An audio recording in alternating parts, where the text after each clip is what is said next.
Atrocity कायद्यात कोणताही बदल होणार नाही, कायद्यात बदल केला जाणार असल्याचा काही लोकांकडून गैरसमज। विधानसभेत त्याबाबत निवेदन देणार सामाजिक न्याय मंत्री संजय शिरसाट यांची माहिती।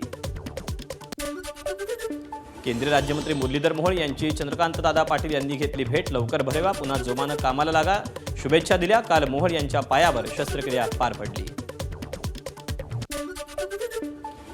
भाजपचे आमदार हेमंत रासने पुण्याच्या जिल्हाधिकाऱ्यांना पत्र। केंद्र सरकार आणि राज्य सरकारनं 6 महिने पुरेल इतका गॅस असल्याचं स्पष्ट केलं। अशावेळी गैरप्रकारांवर नियंत्रण ठेवण्यासाठी प्रशासनानं लक्ष घालावं, या आशयाचं पत्र। नागपुरात आमदार निवासातील एक कॅन्टीन लवकरच होणार बंद। सिलेंडरच्या कमतरतेमुळे कॅन्टीन बंद करावं लागेल, व्यवस्थापकाची माहिती। अखाद्यातल्या युद्धाचा औद्योगिक कंपन्यांना फटका।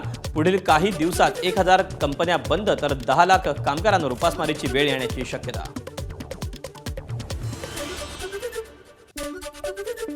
एअर इंडियानंतर आता अकासा एअरच्या विमानांचाही प्रवास महागला। फ्यूल सरचार्ज लावणार। देशांतर्गत आणि आंतरराष्ट्रीय विमान तिकिटांवर 199 रुपयांपासून ते 1300 रुपयांपर्यंत इंधन अधिभार लागू। हल्ल्यांदरम्यान इराणमध्ये निदर्शनं। सर्व शहरांमध्ये सर्वोच्च नेत्याच्या समर्थनार्थ निदर्शनं। हजारो लोकांकडून रस्त्यावर उतरून घोषणाबाजी।